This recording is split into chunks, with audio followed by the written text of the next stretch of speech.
जो रहे आपके साथ, होती है हमारी ऐसी ही बात। UP 100 news. Hashim Mansoori motorcycle workshop and auto parts की ओर से आप सभी को धनतेरस, दीपावली, गोवर्धन पूजा व भाई दूज की हार्दिक शुभकामनाएं एवं बधाई। आपके अपने शहर सिधौली की सबसे पुरानी दुकान Hashim Mansoori motorcycle workshop and auto parts पर चल रहे हैं आकर्षक ऑफर, जहां आपकी गाड़ी को मिलेगी नई जान। कुशल कारीगरों द्वारा उचित मूल्य पर गाड़ी की सर्विस की जाती है। यहाँ पर उचित डिस्काउंट के साथ मिल रहे हैं सभी प्रकार के गाड़ियों के पार्ट। यहाँ के प्रोपाइटर हैं आसिफ बबलू और इनका पता है नेशनल हाईवे पर काली माता मंदिर के सामने। यहाँ पर मिलेंगे बुलेट के कुशल कारीगर। पिछले 45 सालों के विश्वास के साथ Hashim Mansoori motorcycle workshop and auto parts Dhanteras व दीपावली के अवसर पर चला रहे हैं खास ऑफर, जहां आपको गाड़ियों की सर्विस व गाड़ियों के पार्ट्स पर मिलेंगे आकर्षक ऑफर। साथ ही 3 गाड़ियों की एक साथ सर्विस कराने पर आपको मिलेंगे खास उपहार। तो अब देर किस बात की, आज ही पहुंचे Hashim Mansoori motorcycle workshop and auto parts. इनका पता है काली माता मंदिर के सामने, सिधौली, सीतापुर।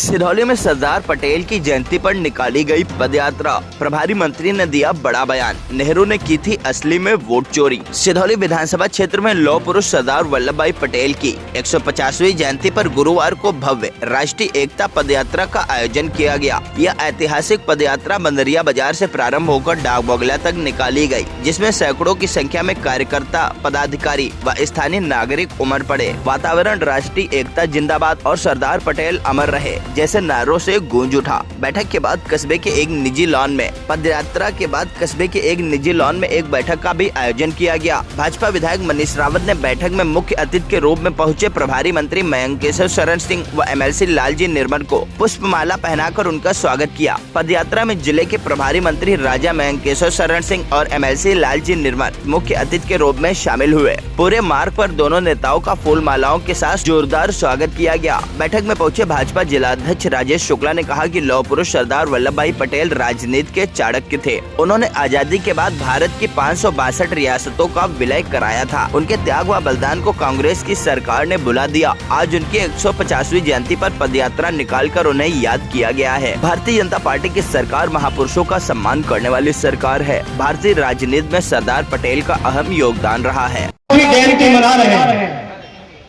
आदरणीय प्रधानमंत्री मोदी जी ने, हमारे संगठन के आदरणीय राष्ट्रीय अध्यक्ष JP नड्डा जी ने एक निर्णय लिया है कि हम सब लोग लौह पुरुष सरदार वल्लभ भाई पटेल जी की 150वीं जयंती पूरे धूमधाम से और पूरे उत्सव के साथ मनाएंगे।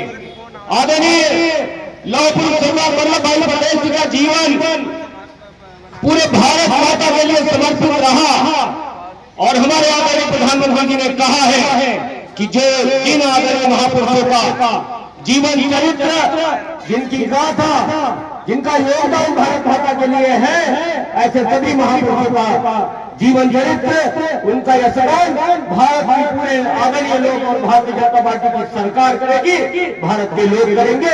उसी कड़ी में आज 150वीं जयंती मनाई जा रही है। सरदार वल्लभ भाई पटेल जी का जब नाम हमारे हृदय में आता है तो हमारे शरीर का भी लौह तत्व जागृत हो जाता है, हमारा शरीर भी वीरता से भर जाता है। सरदार वल्लभ भाई पटेल जी ने 572 रियासतों को भारत में विलय कराया था। आज जो हमारा जो भारत माता का मानचित्र है, अगर इतना वैभवशाली है, इतना बड़ा है और पूरी दुनिया के अंदर पूजा जा रहा है, तो वो सरदार वल्लभ भाई पटेल जी ने ही ये किया था। ये सरदार वल्लभ भाई पटेल जी के द्वारा ही किया गया था। ऐसी बहुत सारी चिंता की बातें हैं जो सरदार वल्लभ भाई जी ने खंड खंड भारत के 572 रियासतों को बना था। उन रियासतों को भी एक करने का पूरा प्रयास किया था और आज भारत की जय जयकार इसीलिए हो रही है।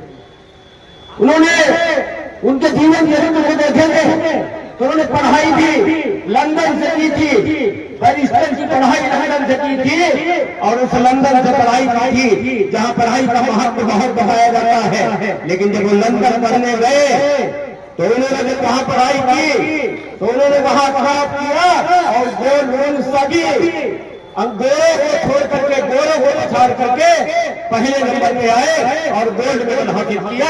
आदरणीय सरदार वल्लभ भाई पटेल जी को वहां की सरकार ने मिलने की इच्छा जाहिर की कि ऐसा कौन सा युवा है जो यहाँ आके गोल्ड मेडल हासिल। बैठक के दौरान भाजपा विधायक मनीष रावत ने कहा कि भारत की राजनीति में सरदार वल्लभ भाई पटेल ने महत्वपूर्ण भूमिका निभाई थी। आजादी से लेकर उसके बाद तक सरदार पटेल ने लगातार देश हित में काम किया। आज भारत का जो नक्शा हम लोग देख रहे हैं वह वास्तव में सरदार पटेल की देन है। उन्होंने स्वाधीनता के लिए कई आंदोलन किए थे। उन्होंने 1928 में सत्याग्रह आंदोलन किया, जिसके बाद उन्हें सरदार जी के नाम से भी जाना जाने लगा था।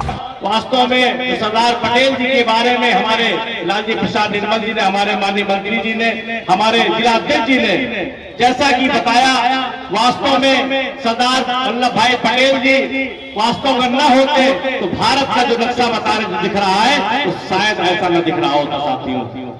उन्होंने लौह पुरुष में कहा गया, जैसा कि उन्होंने जैसा कहते हैं कि उनके फोड़ा निकला हुआ था, जब उन्होंने किसी ने बताया कि अगर गर्म रॉड से अगर फोड़े में टच किया दिया जाए तो शायद ये फोड़ा सही हो जाएगा। तो उन्होंने, ये बहुत छोटे थे उस समय, इस बात को उन्होंने सुना, गर्म रॉड में उन्होंने उस अपने फोड़े में लगा करके लगा दिया उसमें। उस दिन से उनका लौह पुरुष सरदार वल्लभ भाई पटेल का नाम पड़ा साथियों। और उन्होंने दो सत्याग्रह आंदोलन किए, जिन आंदोलन के चलते उनका जो नाम सरदार पड़ा साथियों। 1918 में, 1928 में, 1918 में खेड़ा सत्याग्रह उन्होंने किया, किसानों के लिए किया था, सूखा पड़ा हुआ था। उस समय अंग्रेज चाह रहे थे कि हमको लगान मिले, तो उन्होंने आंदोलन किया था साथियों। सरदार वल्लभ भाई पटेल, और जब उन्होंने किसानों के लिए खड़े होकर के उन्होंने आवाज उठाने का काम किया, अंग्रेजों के खिलाफ आवाज उठाने का काम किया साथियों, तो ऐसे महापुरुष लोग इकट्ठा हुए। तो साथियों, हम आप सबसे जरूर धन्यवाद देते हैं और अपने बच्चों सबसे कहेंगे सरदार वल्लभ भाई पटेल के बारे में अच्छे से पढ़ने की जरूरत है। आप सभी लोग जरूर अच्छे से, हर महापुरुष के बारे में हमें जानकारी होनी चाहिए। हमारी देश की आजादी में उन्होंने अपने प्राणों की आहुति देने का काम किया। उन्होंने अपने संघर्ष करके आज हमें आजादी मिली है। जिस तरह हम खुले में सांस ले रहे हैं, जिस तरह से हमें देश मिला हुआ है, उन लाखों लाखों लोगों ने अपनी अपने को कुर्बान करने के बाद हम लोग मिला हुआ है। तो ऐसे महापुरुषों को हमको याद करने की जरूरत है। कार्यक्रम में पहुंचे MLC लालजी निर्मल ने कहा कि कांग्रेस सरकार ने सरदार पटेल के योगदान को भुला दिया, किंतु भारतीय जनता पार्टी की सरकार आज भी उनका अनुसरण करती है। सरदार पटेल ने 562 रियासतों को भारत में मिलाया था। उस समय हैदराबाद के निजाम ने भारत में न शामिल होने की बात कही, जिसके बाद उस समय गृह मंत्री के पद पर आसीन सरदार पटेल ने सेना भेजकर हैदराबाद को भारत में मिलाया था, जबकि सेना भेजने पर प्रधानमंत्री जवाहरलाल नेहरू ने सरदार पटेल को मना किया था। किंतु सरदार पटेल सारी रियासतों को भारत में मिलाना चाहते थे, जिसकी वजह से उन्होंने हैदराबाद में सेना भेजकर उसे भारत में मिलाया था। आज हम जिस आजाद भारत का नक्शा देखते हैं, यह नक्शा सरदार वल्लभ भाई पटेल की देन है। लौह पुरुष सरदार वल्लभ भाई पटेल भारतीय राजनीति का और स्वतंत्रता संग्राम आंदोलन का एक ऐसा चेहरा रहा जिसका भारत की आजादी में और आजादी के बाद भारत को एक राष्ट्र बनाने में अतुलनीय योगदान रहा। लेकिन दुखद यह है कि इस मनीषी को, इस महान विद्वान व्यक्ति को, इस महान राजनीति के चाणक्य को इतिहास ने भुला दिया। कांग्रेस ने उसकी अनदेखी की। अभी हमारे जिलाध्यक्ष जी बता रहे थे, करीब 562 रियासतों का उन्होंने भारत में विलय कराया। अंग्रेज बड़े चालाक थे, उन्होंने भारत को आजादी तो दी, लेकिन जो हिंदुस्तान में जो रियासतें थी उनको भी आजाद कर दिया और उन्हें ये छूट दी गई कि आप चाहो तो भारत में रहो, आप चाहो पाकिस्तान चले जाओ, और यदि आप कहीं नहीं जाना चाहते तो हिंदुस्तान में भी अपनी रियासत में स्वतंत्र रहो। आप सोच सकते हैं भारत जब आजाद हुआ था उस समय उसकी क्या स्थिति थी, पूरे देश में दंगे हो रहे थे और ऐसे समय में रियासतों का विलीनीकरण एक कितनी बड़ी समस्या थी। यह उत्तरदायित्व सरदार वल्लभ भाई पटेल के कंधों में आया।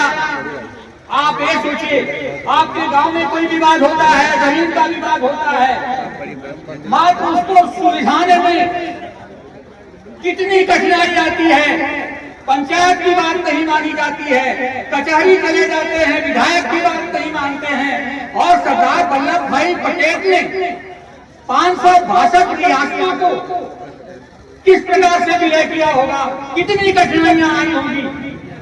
आपको मालूम होगा कि 2 ऐसी रियासतें थी जिन्होंने मना कर दिया। इसकी वकालत कर रहे हैं, कांग्रेस के अध्यक्ष बने हुए हैं। इन दंगाइयों ने, उन मुस्लिम दंगाइयों ने, उन पाकिस्तान परस्त दंगाइयों ने किस प्रकार से वर्तमान कांग्रेस अध्यक्ष की बहन को जिंदा जलाया था, उनकी मां को जिंदा जला दिया था, उनके चाचा को जिंदा जला दिया था। पंडित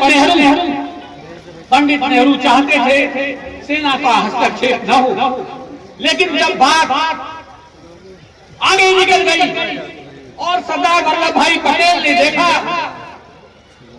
कि स्थिति संभल नहीं रही है, उन्होंने सेना को आदेश दिया। उस समय गृह मंत्री, प्रभावी गृह मंत्री थे, सेना ने हस्तक्षेप किया। जूनागढ़ का जो निजाम था वो पाकिस्तान भाग गया और जूनागढ़ पे कब्जा हुआ, हैदराबाद पे कब्जा हुआ और सेना ने उसे अपने नियंत्रण में ले लिया। आप देखिए किस प्रकार से हमारे सरदार पटेल ने इन रियासतों को कब्जे में लिया। जहां तक कश्मीर की बात है, कश्मीर में आजादी के बाद पाकिस्तानी जो लुटेरे थे, दंगाई थे, उन्होंने पाकिस्तान में घुस करके वहां आतंक फैलाना शुरू किया और जो आज का पीओके है उस पर पूरी तरह से कब्जा कर लिया। और जब सरदार वल्लभ भाई पटेल ने देखा कि ये तो श्रीनगर पर भी कब्जा कर लेंगे, तो उन्होंने नेहरू से बात की। नेहरू बड़े अनबने मन से थे, वे चाहते थे कश्मीर में जनमत से फैसला हो। उस समय सरदार पटेल को यूं ही गुमनामी में नहीं डाला गया। सरदार पटेल ने नेहरू का विरोध किया और कहा कि हरी सिंह जो कश्मीर के राजा हैं, उन्होंने लिखित रूप से भारत में विलीनीकरण कर दिया है, तो फिर जनमत का सवाल नहीं होना चाहिए। और जो यूएनओ में जो मामला भेजा गया है वो पूरी तरह से गलत है। और फिर सरदार पटेल ने हस्तक्षेप किया, सेना आई और सेना ने श्रीनगर को बचाया। डाक बंगला पर आयोजित सभा में संबोधन देते हुए प्रभारी मंत्री मेंकेश्वर शरण सिंह ने सरदार पटेल के राष्ट्र निर्माण में योगदान को याद किया। उन्होंने अपने भाषण के दौरान 1947 के बाद हुए सत्ता चयन का उल्लेख करते हुए कहा कि आज जिस वोट चोरी की चर्चा होती है उसकी शुरुआत तो 1947 में ही हो चुकी थी। इतिहास बताता है कि सरकार गठन के दौरान नेहरू को 0 वोट मिले थे, जबकि सरदार पटेल को 13 और के कामराज को 1 वोट मिला था। असली वोट चोरी तब हुई थी। इस बयान पर उपस्थित लोगों ने तालियों से उनका स्वागत किया। आजीवन कांग्रेस में रहे और देश के पहले गृह मंत्री भी रहे और हम लोग की उनकी 150वीं जन्म शती मना रहे हैं। उसका कारण केवल मैं आप सबको, विशेषकर जो हमारे बच्चे हैं, उनसे मैं आग्रह करूंगा, केवल 5-6 मिनट आपका रहूंगा। और क्यों हम लोग सरदार वल्लभ भाई पटेल की 150वीं जन्म जयंती मना रहे हैं, उसका कारण मैं आपको बताना चाहता हूँ। आज जो आप भारत का मानचित्र देख रहे हैं, वो अगर किसी व्यक्ति की वजह से है, तो अकेले वल्लभ भाई पटेल की वजह से है। अगर नेहरू की चलती तो इस नक्शे में कश्मीर नहीं होता, इस नक्शे में जूनागढ़ नहीं होता, इस नक्शे में हैदराबाद नहीं होती। आज जो हम लोग कर्नाटक देख रहे हैं, तेलंगाना देख रहे हैं, लगभग आधा कर्नाटक और आधा तेलंगाना इस नक्शे में होते ही। 550 से अधिक रियासतों का विलय सरदार वल्लभ भाई पटेल ने भारत में कराया। जूनागढ़ में नेहरू जी चाहते थे कि यहाँ पे जन्म संग्राम, बल्कि वो चाहते थे कि जूनागढ़ पाकिस्तान को दे दिया जाए क्योंकि वहां का राजा मुसलमान था। लेकिन पटेल ने कहा कि नहीं, जूनागढ़ में 98% हिंदू है, इसलिए जूनागढ़ हिंदुस्तान नहीं मिलेगा। और सरदार गांधी उनके आने के बाद नेहरू जी को पीछे हटना पड़ा। उसके बाद फिर हैदराबाद में सेना भेजी गई, हैदराबाद का भी विलय भारत में हुआ। नेहरू जी चाहते थे हैदराबाद भी पाकिस्तान को दे दिया जाए। जिस प्रकार से आपने देखा होगा जब बंटवारा हुआ तो दो पाकिस्तान थे, एक ईस्ट पाकिस्तान, एक वेस्ट पाकिस्तान। ईस्ट पाकिस्तान जो आज है और वेस्ट पाकिस्तान जिसको हम लोग बांग्लादेश कहते हैं, तो बांग्लादेश के साथ साथ एक भारत के बीच में भी पाकिस्तान होता। आप सोचिए क्या हाल होता उस समय। और सबसे बड़ी चीज एक आजकल आप लोग सुन रहे होंगे, कांग्रेस के बड़े भारी नेता हैं, वोट चोरी करते हैं। सुनते ना आजकल वोट चोरी का बड़ा हल्ला कर दिए हैं पूरे देश में। जवाहरलाल नेहरू उनके शायद पर नारा लगते हैं। 1947 में जब देश आजाद हुआ तो प्रधानमंत्री कौन बने, इसके लिए कांग्रेस की CWC कांग्रेस वर्किंग कमेटी की एक बैठक हुई। उस बैठक में 14 लोग थे, 14 लोग CWC के मेंबर थे। उन लोगों ने वोटिंग की, 13 वोट, 14 में से 13 वोट पाए। कौन पाया? सरदार वल्लभ भाई पटेल। एक वोट पाए कामराज, दक्षिण भारत के कांग्रेस के बहुत बड़े नेता थे। जवाहरलाल नेहरू कितना पाए थे मालूम आपको? 0, शून्य। तो जो शून्य वोट पाया वो प्रधानमंत्री हो गया। वोट चोरी इसको कहते हैं। 14 में से 13 वोट सरदार वल्लभ भाई पटेल पाए, एक वोट कामराज पाए और शून्य वोट वाला देश का प्रधानमंत्री बन गया। वोट चोरी, असली वोट चोरी ये है। आज जिस तरीके से एक ऐतिहासिक जीत बिहार में हुई है, आप सब उसको जान रहे हैं, इसको भी कह रहे हैं वोट चोरी। भारत की जनता को चोर बनाए दे रहे हैं और भारत की जनता इनको इसी तरह से सबक सिखाती रही। मेरा मानना व्यक्तिगत है और बल्कि देश का भी मानना है कि अगर सरदार वल्लभ भाई पटेल 1947 में देश के प्रधानमंत्री बन गए होते तो जितने झगड़े आप हिंदुस्तान में देख रहे हैं पहले ही समाप्त हो गए होते। चाहे अयोध्या जी का हो, चाहे मथुरा का हो, चाहे काशी का हो। ये सरदार वल्लभ भाई पटेल उस समय चाह रहे थे कि इन चारों मंदिरों का सोमनाथ का उद्धार हो जाए, लेकिन नेहरू की वजह से ये नहीं हो पाया। लेकिन सरदार वल्लभ भाई पटेल सोमनाथ के लिए अड़ गए और सोमनाथ मंदिर का उद्धार 1947 में ही हो गया। इसीलिए हम सब लोग ये जो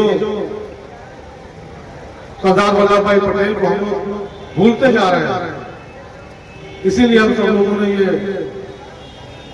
निर्णय लिया कि हम लोग सरदार वल्लभ भाई पटेल की 150वीं जयंती 31 अक्टूबर से लेकर 25 अक्टूबर तक पूरे देश में हर गांव में, हर विधानसभा में हम लोग बनाएंगे, जिससे जो सरदार वल्लभ भाई पटेल का विजन था, उनकी जो सोच थी, वो आज की पीढ़ी को भी उसके बारे में मालूम हो कि कैसे उस समय आज हमारे प्रधानमंत्री जी की सोच है कि 2047 तक हम लोग भारत को एक विकसित राष्ट्र बनाए। मेरा तो मानना यह है कि अगर 1947 में सरदार वल्लभ भाई पटेल भारत के प्रधानमंत्री बन गए होते तो देश आज विकसित ही होता। और जो काम मोदी जी कर रहे हैं वो काम आज से 75 साल पहले ही हो गए होते। लेकिन नेहरू की तुष्टीकरण नीति और वोट चोरी के कारण भारत आगे नहीं बढ़ पाया। आज मैं कांग्रेस के उस पता नहीं आप लोग नाम लेते हैं कि पप्पू कहते हैं, पप्पू को कहते हैं मेरे सब। पप्पू से पूछना पड़ेगा कि वोट चोरी उनके परदारा ने की थी और देश के प्रधानमंत्री बन गए थे। आप सब यहाँ पर इकट्ठा हुए, आप सबका बहुत बहुत आभार। और मेरा एक आग्रह, खासकर हमारे जो सभी छात्र छात्राएं हैं, आप सब आदरणीय मोदी जी का जो कल्पना है कि भारत को विकसित राष्ट्र 2047 से बनाए, मैं एक चीज बिल्कुल साफ कहना चाहता हूं, भारत को विकसित राष्ट्र बनाने में केवल सरकार अगर चाहे तो नहीं हो सकता। इसके लिए देश की जनता को भी लगना पड़ेगा, हर व्यक्ति को लगना पड़ेगा, हमारे हर नौजवान साथी को, हमारी माताओं बहनों को, और खासकर हमारे जो नौजवान साथी हैं, हमारे बच्चे हैं, आप सबको मिलकर, हम सबको मिलकर देश को आगे बढ़ाना है और 2047 तक एक विकसित राष्ट्र। आज आप देख रहे होंगे जिस तरीके से भारत का सिर पूरे विश्व में ऊंचा है, उसका कारण यही है कि हमारा नेतृत्व एक दृढ़ निश्चय का है और उसके पीछे 140 करोड़ जनता आप सबकी ताकत है। इस वजह से भारत एक मजबूत राष्ट्र के रूप में उभर रहा है। आप सबका सहयोग, आप सबका आशीर्वाद हम सबको मिलता रहे, इसी आशा विश्वास के साथ बहुत बहुत आभार, बहुत बहुत धन्यवाद। कार्यक्रम के बाद प्रभारी मंत्री मयंकेश्वर शरण सिंह ने मीडिया से बात की। उन्होंने कहा कि आज सरदार पटेल को याद करने का दिन है। सरदार पटेल ने देश की एकता, अखंडता, राष्ट्र निर्माण के सपने देखे। आज भारतीय जनता पार्टी की सरकार उनके सपने को साकार कर रही है। उन्होंने बताया कि वोट चोरी का आरोप लगाने वाली पार्टी के नेता 1947 में वोट चोरी कर चुके हैं। बिहार चुनाव पर उन्होंने बिहार की जनता का आभार व्यक्त किया और नीतीश सरकार को शुभकामनाएं दी। उन्होंने कहा कि एनडीए के नेतृत्व वाली नीतीश सरकार बिहार को विकसित और सशक्त राज्य बनाएगी। उन्होंने कहा कि बिहार चुनाव कोई फाइनल या सेमीफाइनल मैच नहीं था। जैसे बिहार जीते हैं ऐसे उत्तर प्रदेश भी जीतेंगे। फाइनल, सेमीफाइनल व क्वार्टर जैसे सारी चुनावी मैच भारतीय जनता पार्टी अगले 50 सालों तक जीतेगी। अगले 50 साल तक विपक्ष की कोई एंट्री नहीं होगी। देखिए, जो सरदार वल्लभ भाई पटेल, उन्होंने भारत को जिस तरीके से 550 से अधिक रियासतों को विलय करके भारत को एकीकृत किया, मुझे लगता है कि जिस कांग्रेस में वो आजीवन रहे, उस कांग्रेस ने उनको भुला दिया। लेकिन जो उनके किए गए कार्य थे, हम सब उसको मानते हैं और वो हमारा मानना ये है कि अगर भारत के पहले प्रधानमंत्री सरदार वल्लभ भाई पटेल होते तो निश्चित तौर पे आज भारत शिखर पे होता। और जिस तरीके से उनको साइडलाइन करके और जवाहरलाल नेहरू जी को प्रधानमंत्री बनाया गया, वो निश्चित तौर पे एक अलोकतांत्रिक कदम था और इसीलिए हम लोग उनकी 150वीं जन्म जयंती गांव-गांव मना रहे हैं, जिससे खासकर आज की पीढ़ी जो है उसको अभी ज्ञान नहीं है कि सरदार वल्लभ भाई पटेल ने किस तरीके से भारत को एकीकृत किया। तो उनके पास भी ये पहुँचे, हमारी जो नई जनरेशन है उसको भी उनके बारे में मालूम है। आज बिहार में नई सरकार का गठन हो रहा है, नीतीश जी शपथ ले रहे हैं, वहाँ देखा जा रहा है कि लालू परिवार में फोड़ दे, क्या कहना चाहेंगे इस बार? देखिए, निश्चित जी शपथ ले चुके हैं पहली बार, और इस अभूतपूर्व जीत के लिए बिहार के लोगों को हम सब नमन करते हैं, उनका अभिनंदन करते हैं और पूरी कोशिश करेंगे कि आने वाले 5 सालों में बिहार भी एक अग्रणी राज्य के रूप में उभर कर आए। छात्रों और युवाओं को क्या संदेश देना चाहेंगे? आज के इस कार्यक्रम के अगर उसमें लें तो हमको अपने महापुरुषों को, उनके बारे में जानना, समझना, उनके किए गए कार्यों की सराहना करना, और हम लोग जो अपने पूर्वजों को भूलते जा रहे हैं, तो ये बहुत आवश्यक है कि हम लोग अपने पूर्वजों को याद करें। सर, विपक्ष को जो बिहार की जीत हजम नहीं हो रही है, क्या कहेंगे सर? उनको कहीं की जीत और उनको कहीं की हार हजम नहीं होती है। वोट चोरी। अच्छा, आप बताइए, आप जो बेचारा हार गया है तो वो कुछ बकबक भी ना करे, करने दीजिए, क्यों परेशान है भाई? आप क्या चाहते हैं कि बेचारा हारा हुआ है तो कुछ बोले भी ना? सर, वोट चोरी का इल्जाम लग रहा है बार बार। राहुल गांधी के वोट चोरी को मैंने अभी बताया ना, वोट चोरी जवाहरलाल नेहरू ने की थी। CWC की बैठक में 14 लोग थे, 14 में से 13 लोगों ने सरदार वल्लभ भाई पटेल को वोट दिया था, एक ने कामराज को वोट दिया था और जवाहरलाल नेहरू 0 वोट पाए थे। तो वोट चोरी वो थी। 2027 का परिप्रेक्ष्य यहाँ से तय होता है क्या? देखिए, कोई ये आप लोग के मन की बात है, न जाने कितने सेमीफाइनल खिलवा दिए, कितने फाइनल हो गए, कितने क्वार्टर फाइनल होगा। आप लोग का क्वार्टर फाइनल कब खत्म होगा, सेमीफाइनल कब खत्म होगा? अब भी 25 साल तक नो एंट्री। सर आप विधानसभा सिधौली देख लीजिए, मनीष रावत से गिरता देख लीजिए, लगातार प्रोग्राम करें फील्ड पे, क्या कहेंगे इनके ऊपर? है बिल्कुल, मनीष जी मेहनत कर रहे हैं। और 27 का क्या होगा सर? 27 का फिर वही बात, सिधौली फाइनल कब करवाएंगे हमको ये बताइए। नहीं, फाइनल कब करवाएंगे आप? हर क्वार्टर फाइनल, हर सेमीफाइनल, हर फाइनल हम लोग जीतते रहेंगे इसी तरीके से अगले 50 साल तक। पूरी पदयात्रा में देश की एकता, अखंडता और सरदार पटेल के राष्ट्र निर्माण के सपने को आगे बढ़ाने का संकल्प लिया गया। कार्यक्रम में भाजपा विधायक मनीष रावत, जिला अध्यक्ष राजेश शुक्ला, जिला उपाध्यक्ष करुणा शंकर त्रिपाठी, पदयात्रा संयोजक प्रेमदीप जायसवाल, भाजपा नेता योगेंद्र सिंह, मंडल उपाध्यक्ष गुंडलामो अभिनव सिंह लकी, मंडल अध्यक्ष सिधौली पुष्कर गुप्ता, मंडल अध्यक्ष गुंडलामो सर्वेश रावत, मंडल अध्यक्ष कसमंडा अमित शुक्ला, मंडल अध्यक्ष अटरिया अमित सिंह, प्रशांत तिवारी, आलोक त्रिपाठी, सौरभ सिंह, राकेश पांडे, निशा रावत सहित भारी संख्या में लोग मौजूद रहे। सिधौली से गुरप्रीत सिंह व हिमांशु शुक्ला के साथ ब्यूरो रिपोर्ट सीतापुर।